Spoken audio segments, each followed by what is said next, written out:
नमस्कार दोस्तों, welcome to action study point. मैं हूं सौरभ शुक्ला। दोस्तों आज हो गया है 21 दिसंबर और आने वाला 25 दिसंबर को आपकी परीक्षा होने वाली है, जिसके लिए आपके पास मुश्किल से 3 से 4 दिन बचे हुए हैं। तो आपको इतने दिन में जो है अपनी तैयारी जो है लगातार करनी होगी। देखिए काफ़ी दिनों से आपका कमेंट आ रहा था कि हिंदी का भी प्रैक्टिस करवाया जाए ताकि जो है हिंदी में क्वालिफाइंग मार्क्स आ जाए।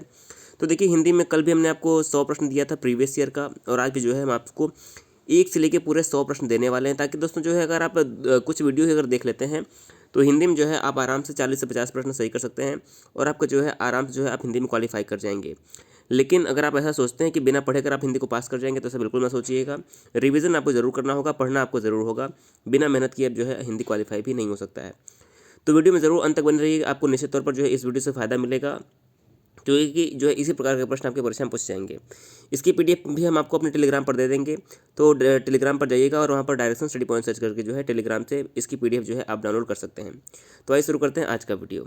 देखिए पहला प्रश्न क्या है, नीचे यानी कि निर्देश क्या दिया हुआ है कि नीचे कुछ मुहावरे दिए गए हैं, प्रत्येक के नीचे 4 वैकल्पिक अर्थ दिए गए हैं, सही अर्थ का चयन करना। तो हमें मुहावरे का अर्थ सही बताना है। पहला लिखा है हुक्का भरना, मुहावरे का सही अर्थ क्या होता है? बैठकर हुक्का पीना, बिल्कुल नहीं। हार मान लेना, गलत है। ना समझना, ये भी गलत है। देखिए हुक्का भरना का मतलब होता है सेवा करना। पहले कुछ लोग अमीर हो लोग होते थे, उनके यहाँ लोग हुक्का भरते थे यानी कि उनकी सेवा करते थे, तो यहाँ पर डी ऑप्शन सही हो जाएगा। दूसरा प्रश्न है आसमान में उड़ना। तो आसमान में उड़ना का मतलब होता है डींगे हाँकना, यानी कि जो बहुत बड़ी बड़ी बातें करता है उससे कहते हैं कि वो बहुत आसमान में उड़ रहा है। तो सही उत्तर क्या हो जाएगा यहाँ पर? Option number D. देखिए 100 प्रश्न है, जिस प्रश्न में विश्लेषण करने की ज़रूरत होगी उसको हम एनालिसिस भी करेंगे, और नहीं तो हम जो है थोड़ा सा तेज चलेंगे। तीसरा प्रश्न है अंग अंग ढीला होना, इसका अर्थ क्या होता है? बहुत ही आसान सा मुहावरा है। इसका मतलब होता है कि बहुत थक जाना, जो व्यक्ति बहुत थक जाता है तो कहता है कि अंग अंग ढीला हो गया। तो ए ऑप्शन यहाँ पर सही हो जाएगा। चौथा प्रश्न है अंधा होना। तो यहाँ पर इसका सही उत्तर क्या हो जाएगा? प्रेम करना गलत है, मनमाना कार्य करना गलत है, मार्ग से भटक जाना गलत है। सही उत्तर क्या हो जाएगा? अंधा होने का मतलब होता है कि विवेक खो देना। ऑप्शन नंबर डी सही हो जाएगा। अगला प्रश्न है 5 से 8 के लिए कि निम्नलिखित में से दिए गए शब्द का सही अर्थ नहीं है। तो देखिए एक शब्द दिया है, उसके जो है 3 सही होंगे, एक शब्द सही नहीं है, उसी को हमें पहचानना है। तो देखिए सही अर्थ कौन सा नहीं? सूर्य मतलब होता है सूर्य, आप जानते हैं। रवि बिल्कुल सही शब्द है सूर्य का, यानी कि इसके अलावा दिनकर भी सूर्य का ही अर्थ होता है, भास्कर पे जो है सूर्य का ही अर्थ है, लेकिन यहाँ पर जो ग्रह है यह सूर्य का अर्थ नहीं है। तो आप याद रखिए पर्यायवाची की तरह समझ लीजिए, सेम ऐसे ही प्रश्न पूछा गया है। तो रवि हो गया, दिनकर हो गया, भास्कर हो गया, भानु हो गया, ये सभी जो है सूर्य के पर्यायवाची होते हैं, ग्रह जो है नहीं है। छठा प्रश्न है पुष्प का अर्थ कौन सा है, कौन सा नहीं, आपको ये पहचाना। देखिए फूल पुष्प का पर्यायवाची है, कुसुम जो है पुष्प का पर्यायवाची है, और पुष्प भी जो है पुष्प का पर्यायवाची है, किंतु जो फल है ऑप्शन नंबर सी, फल जो है यह पुष्प का पर्यायवाची नहीं है। तो ऑप्शन नंबर सी सही हो जाएगा। सातवां प्रश्न में आग दिया है, तो अग्नि, दहन और पावक ये तीनों अग्नि के पर्यायवाची हैं, आग के पर्यायवाची हैं। गगन यहाँ पर जो है ये आग का पर्यायवाची नहीं बल्कि गगन का पर्यायवाची है, तो यहाँ पर बी ऑप्शन हमारा सही हो जाएगा। आठवां प्रश्न है कमल का सही अर्थ कौन सा नहीं है। देखिए अम्बुज, देखिए ज लगा है तो इसका मतलब जल में जन्म लेने वाला, अम्बुज मतलब जल में जन्म लेने वाला कमल होता है। सरोज मतलब भी मतलब जन्म लेने वाला कमल, और जल में जन्म लेने वाला भी कमल होता है। शारदा जो यहाँ पर है ये कमल का पर्यायवाची, यानी कमल का अर्थ नहीं बल्कि सरस्वती माता का जो है पर्यायवाची होता है शारदा। तो यहाँ पर ए ऑप्शन सही हो जाएगा। नवां प्रश्न है बात शब्द का बहुवचन रूप क्या होगा। तो देखिए बात का जो बहुवचन होता है वो होता है बातें, क्या हो जाएगा? बात का बातें, ए ऑप्शन सही हो जाएगा। 10वां प्रश्न है आशीर्वाद शब्द का संधि विच्छेद क्या होगा। देखिए आपके ऑफिशियल सिलेबस में लिखा है कि विसर्ग संधि प्रमुख रूप से पूछा जाएगा, तो आप विसर्ग संधि एक बार जरूर पढ़ लीजिएगा, इसके अलावा संधि एक बार जरूर पढ़िएगा। तो आशीर्वाद का अगर हम संधि विच्छेद करेंगे तो आएगा आसीह प्लस वाद, क्या हो जाएगा? आसीह प्लस वाद, ये जो है हमारा सही संधि विच्छेद होगा आशीर्वाद का। तो आसी प्लस वाद सी ऑप्शन सही हो जाएगा। और यहाँ पर हमारी संधि कौन सी है? तो यहाँ पर हमारी विसर्ग संधि हो जाएगी। 11वां प्रश्न है गणेश में गढ़ प्लस ईस में कौन सी संधि है। तो गढ़ प्लस ईस का जब हम संधि विच्छेद यानी कि संधि करेंगे तो क्या आएगा? गणेश। और मैंने आपको ट्रिक बताया था कि जहाँ पर भी ए की मात्रा आए या फिर जहाँ पर भी ओ की मात्रा आए वहाँ पर हमेशा गुण संधि होगा। तो गणेश में ए की मात्रा आ रही है तो यहाँ पर हमारी संधि कौन सी होगी? गुण संधि। ये संधि पहचानने का सबसे आसान तरीका है। और जहाँ पर भी ए आए, जैसे कि ए, और जहाँ पर भी ओ आए तो वहाँ पर हमेशा क्या होगा? वृद्धि संधि होगी, ये आप याद रखिएगा। 12वां प्रश्न है जटिल का विपरीतार्थक शब्द क्या होगा? तो जटिल का विलोम होगा सरल। यहाँ पर क्या हो जाएगा? जटिल का विलोम हो जाएगा विपरीतार्थक सरल। 12वें प्रश्न का बी ऑप्शन सही हो जाएगा। अगला है 13वां। नदी शब्द का बहुवचन रूप क्या होगा? तो नदी का बहुवचन रूप हो जाएगा नदियाँ। अब देखिए नदियाँ सी में गलत लिखा है, नदियों ये नहीं होगा, नदियाँ जो है बी ऑप्शन बिल्कुल सही हो जाएगा। अगला है 14वां। निम्नलिखित शब्दों में से कौन सा शब्द क्रिया विशेषण है? देखिए क्रिया विशेषण क्या होता है? जो कि क्रिया की विशेषता बताता है। जैसे कि यहाँ पर क्या हो जाएगा? सूर्योदय नहीं है, नीला नहीं है, विगत नहीं है। धीरे धीरे जो है क्रिया विशेषण है, जो कि क्रिया की विशेषता बताता है। देखिए जैसे कि धीरे धीरे हवा चलती है, क्या हवा धीरे धीरे चलती है, तो ये क्या हो जाएगा? यहाँ पर धीरे धीरे जो यहाँ पर विशेषण क्रिया विशेषण हो जाएगा। 15वां प्रश्न है अव्यय कितने प्रकार के होते हैं? तो सही उत्तर हो जाएगा अव्यय जो है 5 प्रकार के होते हैं। इनको आप जरूर पढ़ लीजिएगा एक बार। 16वां प्रश्न है निम्न में से कर्मधारय समास किसमें है? तो देखिए जो समास चारों आपके हैं, पहले कौन सा हो जाएगा? अव्ययीभाव समास, तत्पुरुष समास, कर्मधारय समास, द्वंद्व, द्विगु और बहुव्रीहि। ये समास इतने होते हैं 6 प्रकार के, 6 पढ़ लीजिएगा। देखिए कर्मधारय समास किसमें है? माता पिता की बात करें तो माता पिता का अगर हम क्या करेंगे समास का विग्रह, तो माता और पिता, और जहाँ पर भी और का लोप हो जाए वहाँ पर हमेशा द्वंद्व समास होता है। तो माता और पिता में द्वंद्व समास, सुख और दुख, राजा और प्रजा, दिन और रात, इन सब में द्वंद्व समास हो जाएगा। चतुर्युगम में क्या हो जाएगा? देखिए 4 युगों का समूह यहाँ पर हमारा हो जाएगा द्विगु समास, जहाँ पर संख्यावाचक शब्द आता है और समूह का बोध होता है, तो द्विगु समास हो जाएगा। चक्रपाणी में कौन सा समास है? यानी कि चक्र है जिसके पाड़ी में, पाड़ी मतलब हाथ, तो जिसके हाथों में चक्र है, यानी कि सुदर्शनधारी भगवान कृष्ण भी कह सकते हैं आप, या फिर चक्रधारी भगवान विष्णु, क्योंकि उनके हाथ में चक्रधारी रहते हैं, तो ये बहुव्रीहि समास हो जाएगा। बचा क्या? नीलोत्पलम जो है ये हमारा क्या हो जाएगा? कर्मधारय समास, बी ऑप्शन सही हो जाएगा। 17वां प्रश्न है जितेंद्रिय शब्द में कौन सा समास है? तो इसका अगर हम विग्रह करेंगे तो क्या आएगा? इंद्रियों को जीतने वाला। जब भी कोई पहला पद या दूसरा पद के अलावा कोई तीसरा अर्थ आता है तो वहाँ पर बहुव्रीहि समास होता है। तो जितेंद्रिय में क्या हो जाएगा? बहुव्रीहि समास, सी ऑप्शन सही हो जाएगा। 18-19 में क्या करना है कि प्रत्येक वर्ग में दिए गए विकल्पों में से शुद्ध वाक्य का चयन करना है। पहला देखिए क्या लिखा हुआ है, मैं आप प्रातः काल के समय घूमने गया था, बिल्कुल गलत है। उसे एक मोतियों की माला दे दो, ये कुछ ठीक लग रहा है। सी देखिए क्या है, खरगोश को काटकर गाजर खिलाओ, बिल्कुल गलत है। मैं रात भर जागता रहा, बिल्कुल सही है। तो यहाँ पर हमारा ऑप्शन नंबर डी जो है सही हो जाएगा। अगला है 19वां, मैंने तो गलत काम किया ही नहीं, ये गलत है। मुझको तो काम कर आज ही समाप्त करना ही पड़ेगा, ये भी गलत है। धूम्रपान करना निषिद्ध, ये भी गलत है। सही क्या हो जाएगा? कृपया दरवाजा बंद कर दें, बिल्कुल सही है वाक्य। अब देखिए क्या है, नीचे गद्यांश को पढ़कर सही उत्तर देना है। गद्यांश वाले प्रश्न आपके पूछे जा सकते हैं निश्चित तौर पर। तो गद्यांश पहले पढ़ना है। संसार में प्रत्येक वस्तु उसी सीमा तक सुंदर है जिस सीमा तक वह जीवन की विविधता के साथ सामंजस्य की स्थिति बनाए हुए है, और प्रत्येक विरूप वस्तु उसी सीमा तक विरूप है जिस सीमा तक वह जीवन व्यापी सामंजस्य को छिन्न भिन्न करती है। अतः यथार्थ का दृष्टा जीवन की विविधता में व्याप्त सामंजस्य को बिना जाने अपना निर्णय उपस्थित नहीं कर पाता, और करे भी तो उसे जीवन की स्वीकृति नहीं मिलती, और जीवन के सजीव स्पर्श के बिना केवल सुंदर की एकत्र कर लेने का वह परिणाम अवश्यंभावी है जो नरक स्वर्ग की सृष्टि का हुआ है। आगे क्या लिखा है, संसार में सबसे अधिक दंडनीय वह व्यक्ति है जिसने यथार्थ के कुत्सित पक्ष को एकत्र कर नरक का आविष्कार कर डाला, क्योंकि इस चित्र ने मनुष्य की सारी बर्बरता को चुन चुनकर ऐसे ब्यौरेवार प्रदर्शित किया कि जीवन के कोने कोने में नरक गढ़ा जाने लगा। इसके उपरांत उसे यथार्थ के अकेले सुख को पक्ष को पूंजीभूत कर इस तरह सजाना पड़ा कि मनुष्य उसे खोजने के लिए जीवन को छिन्न भिन्न करने लगा। अभी आपका गद्यांश से परीक्षा में पढ़ने के लिए आपको समय मिलेगा। अब देखिए पहला प्रश्न इसमें से क्या बनता है कि सुंदर वह है जो क्या करता है? सामंजस्य करता है। तो इसके अनुसार क्या हो जाएगा? सुंदर वह जो सामंजस्य करता है, बी ऑप्शन सही हो जाएगा। दूसरा है सौंदर्य उपयोगी तभी होता है जब उसे क्या, देखिए सौंदर्य उपयोगी तभी होता है जब उसे जीवन का स्पर्श मिलता है, ए ऑप्शन यहाँ पर सही हो जाएगा। अगला है 22वां प्रश्न के सबसे अधिक दंडनीय व्यक्ति कौन है? तो सही उत्तर हो जाएगा कि यथार्थ का घिनौना रूप प्रस्तुत करने वाला जो होता है वही जो है वह दंडनीय व्यक्ति हो जाएगा, सी। अगला है 23वां, नरक गढ़ा जाने लगा, इसका अभिप्राय क्या है? तो नरक गढ़ा जाने लगा, इसका अभिप्राय हो जाएगा कि दुखमय बनाया जाने लगा, दुखमय, ये ऑप्शन सही हो जाएगा। और अगला है उपर्युक्त गद्यांश में किस बात के प्रति सतर्क किया जा रहा है? तो सही उत्तर हो जाएगा कि यथार्थ के एकांगी अभिव्यक्ति के प्रति जो है सतर्क किया जा रहा है, बी ऑप्शन यहाँ पर सही हो जाएगा। अगला प्रश्न है 25 से लेकर 28 तक। निम्नलिखित प्रश्नों में चार चार वाक्य दिए गए हैं, इनमें से शुद्ध और अशुद्ध दोनों रूप दिए गए हैं, अतः शुद्ध रूप का चयन करना है। तो देखिए इसमें वाक्य एक ही है, कुछ शुद्ध है कुछ अशुद्ध है, तो आपको चयन करना है कि सही कौन सा है। तो देखिए बच्चे छत में खेल रहे थे, बिल्कुल गलत है, यहाँ पर में का प्रयोग नहीं होगा।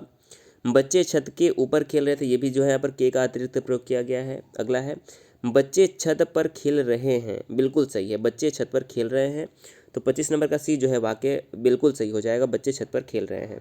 अगला है 26वां, नरेश बहुत चालाक है, नरेश बड़ा चालाक है, नरेश चालाक बड़ा है, नरेश बड़ा है, देखिए चालाक बड़ा है नरेश, तीनों गलत हैं, बी सी डी।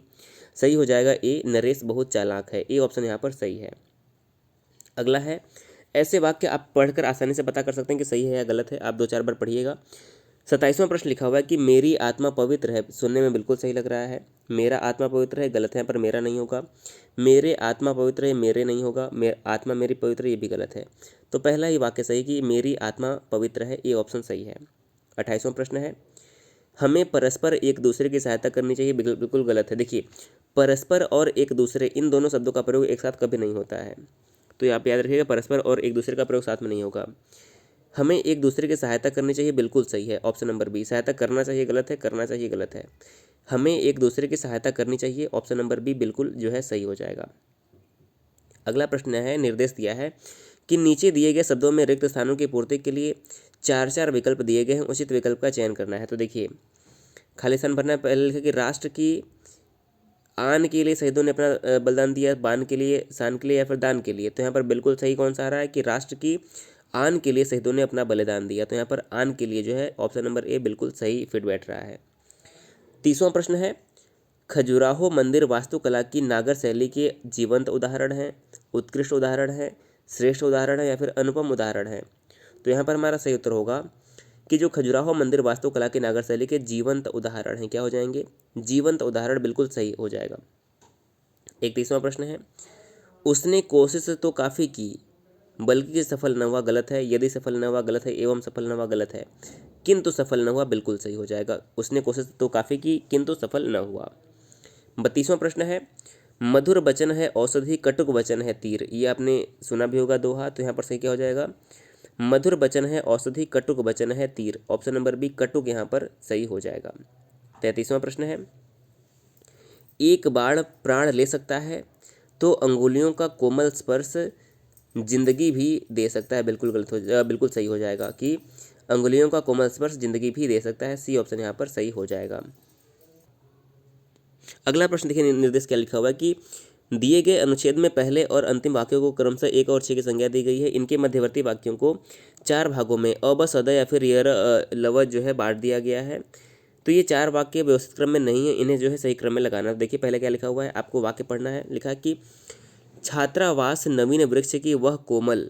अब कोमल के बारे में यहाँ पे कोमल के बाद क्या आ सकता है ये आपको सोचना पड़ेगा, बहुत ही आसानी से अगर आप सोचेंगे तो आपका जो है सही आ जाएगा। तो देखिए छात्रावास नवीन वृक्ष की वह कोमल और मृदु शाखा है, बिल्कुल सही आ रहा है। तो यहाँ पर हम पहले वह लिख लेते हैं कि कोमल और मृदु शाखा है। इसके बाद क्या हो सकता है कि जिसे अपनी मनचाही अवस्था में सरलता से, तो यहाँ पर र हो जाएगा। उसके बाद सरलता से और एक बार जिधर सरलता से मोड़ा जा सकता है, सही आना चाहिए कि छात्रावास नवीन वृक्ष की वह कोमल और मृदु शाखा है जिसे अपनी मनचाही व्यवस्था में सरलता से मोड़ा जा सकता है, यानी कि यह आ जाएगा। उसके बाद बचता है ल, मोड़ा जा सकता है और एक बार जिधर आप मोड़ देंगे जीवन भर उधर ही रहेंगी। तो व र य के बाद आ जाएगा ल, तो सही क्या हो जाएगा, व र य ल, व र य ल, डी ऑप्शन यहाँ पर बिल्कुल सही हो जाएगा। 35वां प्रश्न है कि वह राष्ट्रभाषा जो सार्वजनिक हो। अब देखिए इसमें भी आपको पढ़ते पढ़ते आ जाएगा, तो क्या हो जाएगा, वह भाषा जो सार्वजनिक हो अर्थात सारे राष्ट्र के निवासियों द्वारा बोली और समझी जा सके। तो देखिए हमारा पहले यह आ गया और उसके बाद ल आ गया, अर्थात सारे राष्ट्र के निवासियों द्वारा बोली और समझी जा सके। य और ल आ गया, तो ऑप्शन में देखिए य और ल कहाँ कहाँ है, तो य और ल ये इसमें से है, तो यही हमारा सही होना चाहिए, बिल्कुल हो जाएगा। तो ये ट्रिक है, आप ऐसे सोच सकते हैं कि ऐसे भी क्वेश्चन को सॉल्व किया जा सकता है। तो देखिए क्या हो जाएगा इसका, तो देखिए सी ऑप्शन बिल्कुल सही हो जाएगा कि य ल र व। देखिए अर्थात सारे राष्ट्र के निवासियों द्वारा बोली और समझी जा सके और राजनीतिक कार्यों में जिसका प्रयोग किया जाए साथ ही साथ उसे संविधान द्वारा स्वीकृत प्राप्त हो, ऐसी भाषा को हम राष्ट्रभाषा कहेंगे। सी ऑप्शन यहाँ पर सही हो जाएगा। अगला है, देखिए 37वां प्रश्न क्या है, यह वक्त उन बातों का नहीं। तो देखिए यहाँ पर आप पहचानिएगा, यहाँ पर क्या होना चाहिए कि यह वक्त उन बातों का नहीं। तो यहाँ पर लिखा हुआ कि यह वक्त उन बातों का नहीं डॉक्टर, हमें ज़िंदगी को बचाना है, यह हमारा पेशा है, फ़र्ज़ है। एटम की शक्ति से हारकर क्या हम इंसान और इंसानियत को मरते हुए देखते रहेंगे? तो ये हमारा सही क्रम होना चाहिए। तो सबसे पहले क्या आता है कि यह वक्त उन बातों का नहीं डॉक्टर, डॉक्टर को संबोधित करके कोई बोल रहा है तो पहले ल आता है, तो सबसे पहले हम ल लिख लेते हैं। तो ल सिर्फ आ रहा है ऑप्शन नंबर डी में, तो आप एक लाइन देख के भी डी को सही कर सकते हैं। तो इसके बाद आप जो सभी को मिला लेंगे। 37वां प्रश्न है, मरुभूमि राजस्थान की प्रत्येक स्थली पर। अब देखिए प्रत्येक स्थली पर रक्षा के लिए, देखिए यहाँ पर क्या हो जाएगा, तो सही हो जाएगा। देखिए मरुभूमि राजस्थान की प्रत्येक स्थली पर वहाँ के वीरों का रक्त प्रवाहित हुआ। तो हमारा सबसे पहले क्या आ गया, वहाँ के वीरों का रक्त प्रवाहित हुआ। वहाँ आया है तो वहाँ के बाद जहाँ वाला सेंटेंस आना चाहिए। तो वहाँ के वीरों का रक्त प्रवाहित हुआ जहाँ देवियों ने अपने सतीत्व का, यानी कि फिर र आ जाएगा, सतीत्व का, उसके बाद क्या आ जाएगा, रक्षा के लिए प्राण अग्निदेव को समर्पित कर दिए। फिर हमारा क्या आ गया, ल आ गया। फिर बचता है यह, तो हमारा यह हो जाएगा। यहाँ पद्मिनी और लक्ष्मीबाई ने देश के हितार्थ तलवार धारण की और शत्रुता का मानवर्धन किया। तो व र ल य, व र ल य, ऑप्शन नंबर ए यहाँ पर हमारा 37वें प्रश्न का सही हो जाएगा। 38वां प्रश्न है, घड़ी के जब तक सब पुर्जे दुरुस्त हैं। देखिए आप इसको ध्यान से पढ़िएगा। तो घड़ी के जब तक सब पुर्जे दुरुस्त हैं और ठीक ठीक लगे हुए हैं, तो र हमारा बिल्कुल सही आ रहा है, ठीक ठीक लगे हुए हैं। तभी तक उसमें खट खट, यह भी सही आ रहा है, तभी तक उसमें खट खट टन टन आवाज़ आ रही है, हमारे यहाँ पर ल हो जाएगा। जहाँ उसके पुर्जों का लगाव बिगड़ा वहीं न उसकी गति है और न शब्द है। तो हमारा र य ल व, ऑप्शन नंबर ए यहाँ पर सही हो जाएगा। तो ऐसे प्रश्न आएंगे। 39वां प्रश्न है कि अवधि का आविर्भाव कब से माना जाता है। तो जो अवधि भाषा, इसका आविर्भाव जो है ईसवी सन की 10वीं शताब्दी जो है माना जाता है। ए ऑप्शन सही हो जाएगा। अवधि भाषा में रामचरितमानस नामक जो है प्रसिद्ध जो है महाकाव्य तुलसीदास के द्वारा जो है लिखा गया। तो ये भी आप याद रखिएगा। 40वां प्रश्न है कि पद्मावत की भाषा क्या है। तो पद्मावत जो है मलिक मोहम्मद जैसी द्वारा लिखा गया रचना है, जो कि अवधि भाषा में ही लिखा गया है। तो बी ऑप्शन यहाँ पर अवधि जो है सही हो जाएगा।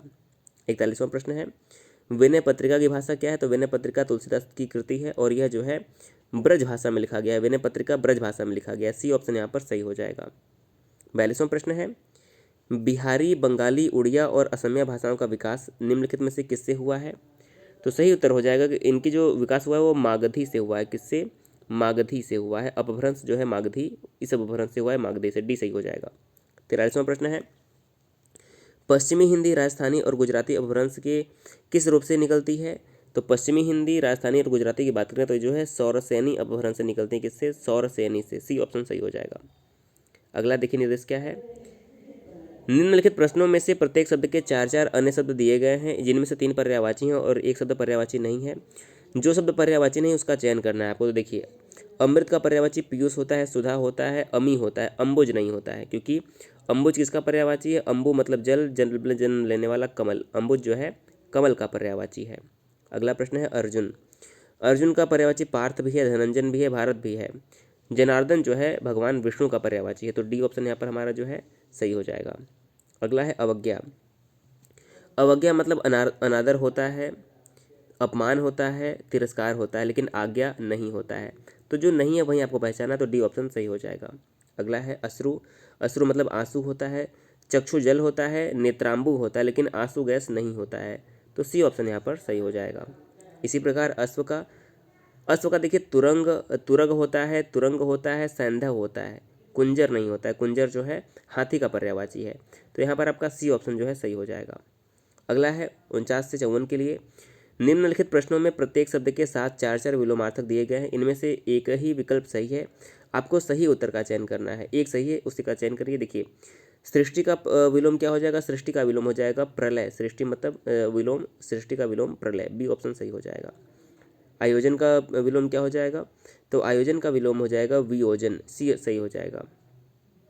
51 नंबर प्रश्न है, मृदुल, मृदुल का विलोम क्या होगा? मृदुल का विलोम हो जाएगा कठोर, डी ऑप्शन सही हो जाएगा। इसी प्रकार से तिमिर मतलब क्या होता है?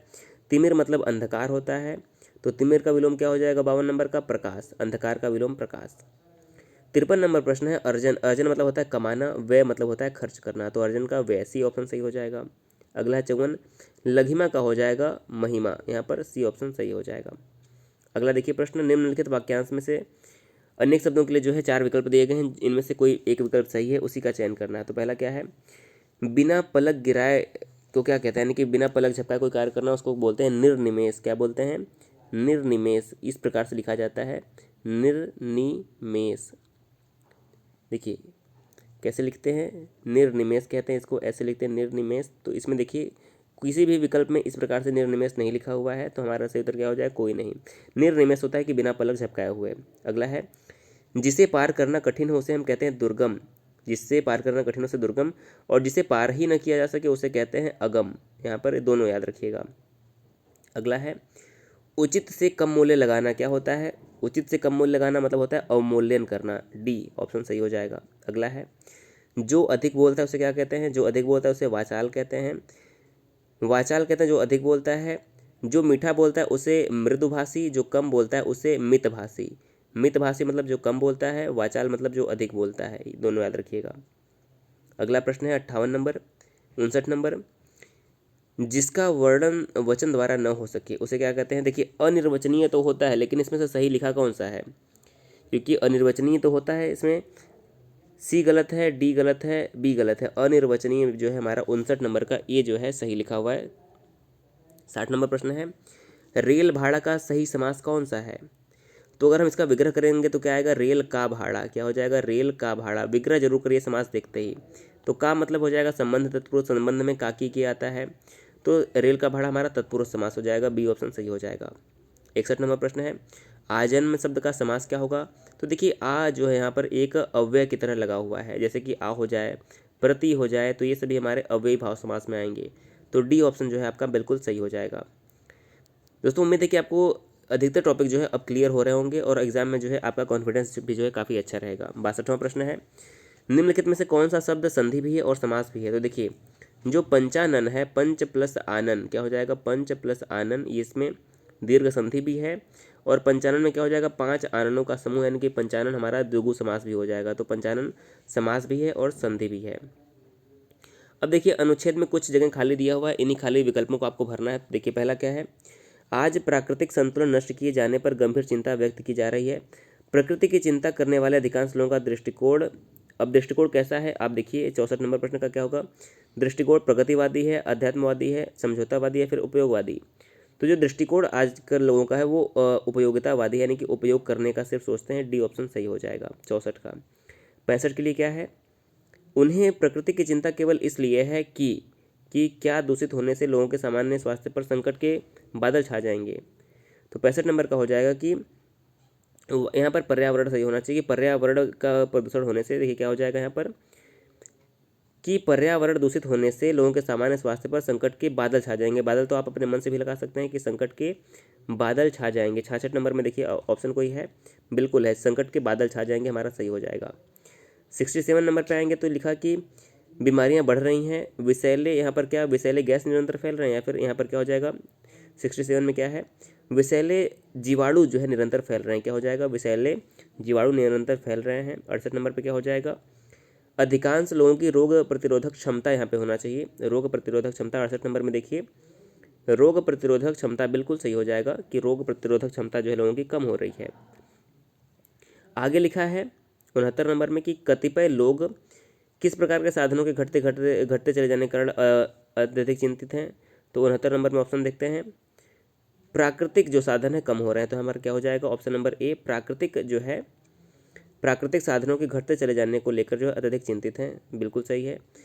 यहाँ पर क्या हो जाएगा? ने मिट्टी की उत्पादकता नष्ट कर दी, किसने मिट्टी की उत्पादकता नष्ट की है? 70 नंबर में तो रसायनों ने जो है मिट्टी की उत्पादकता नष्ट कर दी है। 70 नंबर का हमारा क्या हो जाएगा? सी जो है रसायनों ने मिट्टी की उत्पादकता नष्ट कर दी है, बिल्कुल सही।